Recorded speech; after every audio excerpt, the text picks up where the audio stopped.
गाजियाबाद के समाज कल्याण अधिकारी अमरजीत सिंह ने हिंद 24 टीवी के पत्रकार से खास बातचीत में बताया कि उत्तर प्रदेश सरकार द्वारा समाज कल्याण योजनाओं के बारे में मैं साफ साफ अवगत करा रहा हूं।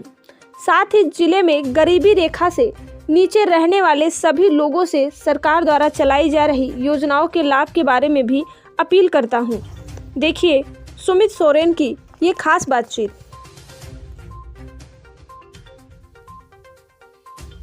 नमस्कार दोस्तों, मैं हूं सुमित सोरेन। आज हम मौजूद हैं गाजियाबाद के विकास भवन में, जहां पे एक खास शख्सियत हमारे साथ मौजूद हैं। हमारे साथ मौजूद हैं जिला समाज कल्याण अधिकारी अमरजीत सिंह जी। तो जिला समाज कल्याण अधिकारी से तमाम विषयों पे हम बात करेंगे। हमारे साथ मौजूद है सबसे पहले अमरजीत सिंह जी, आपका बहुत बहुत स्वागत है। धन्यवाद आपका बहुत बहुत। आपने जन सामान्य की योजनाओं का संदेश और लाभ जनता तक पहुंचाने के लिए हमें अवसर दिया, इसके लिए आपके चैनल को बहुत बहुत बधाई देते हैं, साधुवाद देते हैं। बिल्कुल अमरजीत सिंह जी, हमारे तमाम दर्शकों की हमसे एक मांग थी कि हम समाज कल्याण विभाग में जाके उनके जो प्रक्रिया है, उनका किस तरीके से वो लोग आवेदन कर सकते हैं, क्या क्या मूल रूप से उनको सुविधाएं प्रदान होती है, उस विषय पे आपसे जानकारी लें। तो आज खास आपसे मुलाकात का तात्पर्य यही है कि समाज कल्याण विभाग लोगों तक कैसे अपनी जानकारियाँ पहुँचाता है, कैसे सुविधा मुहैया करता है। समाज कल्याण विभाग मूलतः उन्हीं लोगों के लिए कार्य करता है जो समाज में गरीबी रेखा के नीचे जीवन यापन करते हैं।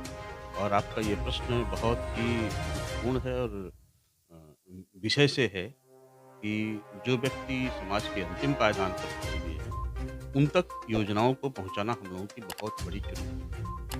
लेकिन शासन ने, सरकार ने इसमें ऐसी व्यवस्था कर रखी है कि हम योजनाएं उनके दरवाजे तक लेकर के पहुंच जाते हैं। और हमारी जितनी भी योजनाएं हैं आज की तारीख तक, वो सभी योजनाएं ऑनलाइन हैं। जैसे जो मुख्य योजनाएं हमारे विभाग से चलती हैं, उसमें है राष्ट्रीय वृद्धावस्था पेंशन, राष्ट्रीय बार्धक्य लाभ, अनुसूचित जाति सामान्य वर्ग की शादी की योजना, मुख्यमंत्री सामूहिक विवाह योजना और छात्रवृत्ति की योजना। ये योजनाएं हमारी ऐसी हैं जो समाज के अंतिम पायदान तक लोगों को लाभ पहुंचाने के लिए हम लोग देते हैं। और सबसे अच्छी बात इसमें ये है कि ये सभी योजनाएं ऑनलाइन हैं। कोई भी लाभार्थी अपने निकटतम जन सुविधा केंद्र से या किसी भी कंप्यूटर जानने वाले व्यक्ति के पास बैठ करके अपने अभिलेखों के साथ हमारी योजनाओं को ऑनलाइन कर सकता है। और ऑनलाइन करने के पश्चात जो भी उनके अभिलेख हैं वो संबंधित तहसील में या संबंधित विकासखंड में जमा कर देते हैं। उसके बाद उन योजनाओं की मॉनिटरिंग करने का काम और उनको समय से लाभ दिलाने का काम वो सरकारी लोगों का है, विभाग का है, तहसील का है और विकासखंड का है। फिर उन्हें किसी प्रकार की अलग से भाग-दौड़ करने की आवश्यकता नहीं होती। बिल्कुल सर, जैसा कि आपने कहा कि समाज कल्याण विभाग बिल्कुल सर, जैसा कि आपने कहा कि समाज कल्याण विभाग की सारी योजनाएँ ऑनलाइन कर दी गई हैं। उसके पश्चात अभी सरकार द्वारा एक घोषणा की गई है कि वृद्धावस्था पेंशन में लोगों को जो ₹500 पूर्ण में मिलते थे, अब वो बढ़ा के ₹1000 कर दी गई है। तो क्या ये प्रक्रिया कब से शुरू हुई है? क्या उनको आगे-आगे इसका फ़ायदे होंगे? इसके बारे में मैं आपको अवगत कराना चाहूँगा कि अ, ₹500 पेंशन की दर जो है वो काफ़ी समय से दी जा रही थी। और उसके पहले, बहुत पहले ₹300 थी, ₹300 के पहले ₹150 भी पेंशन हुआ करती थी प्रतिमाह।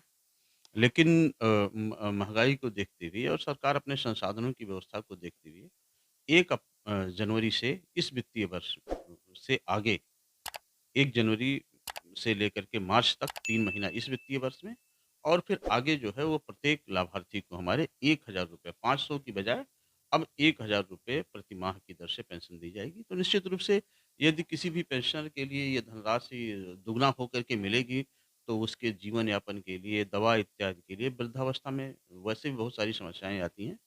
तो उसके लिए ये चीज़ें जो है बहुत ही उनके लिए फ़ायदे की होंगी।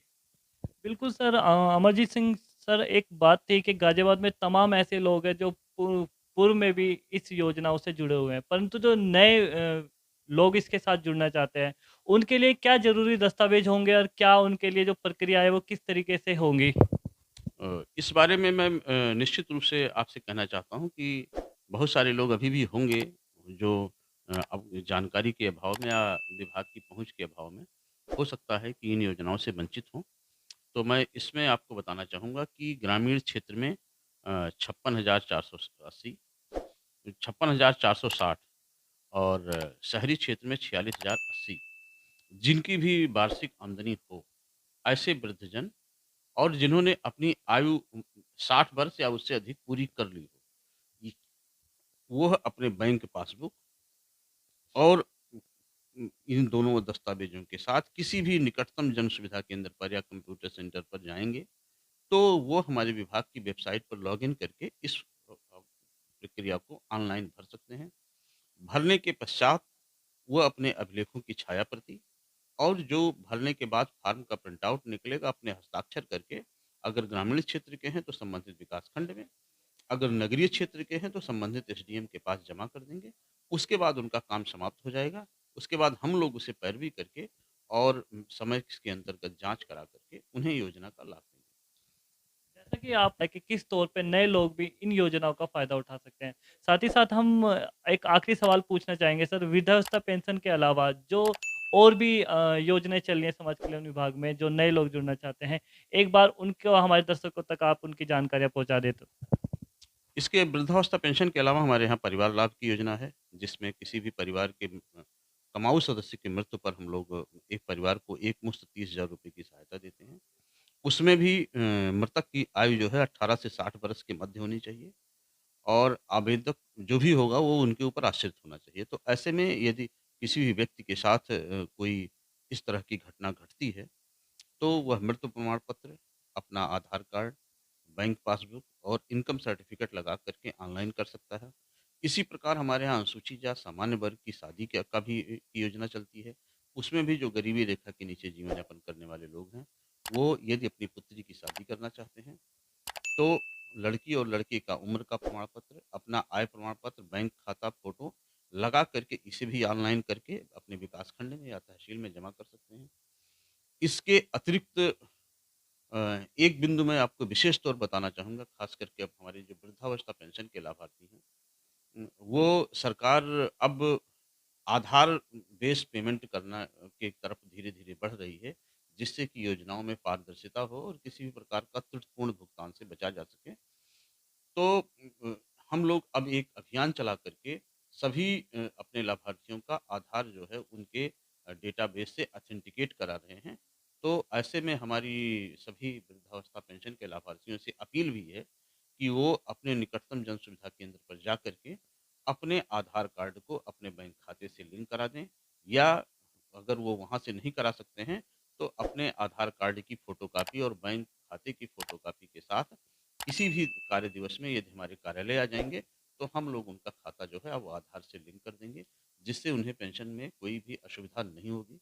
लेकिन यदि आधार से लिंक नहीं होता है, तो निश्चित रूप से यदि नई प्रणाली अपनाई जाएगी, तो ऐसे लोगों का खाता अगर आधार से लिंक नहीं है, तो उन्हें भविष्य में भुगतान के लिए समस्या आ सकती है।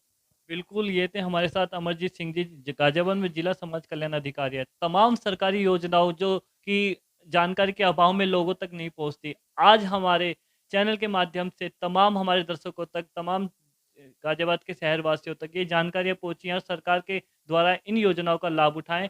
जल्दी अपने आधार कार्ड को अपने बैंक से लिंक करें और यहाँ पे आके आवेदन करें। कैमरामैन राहुल वशिष्ठ के साथ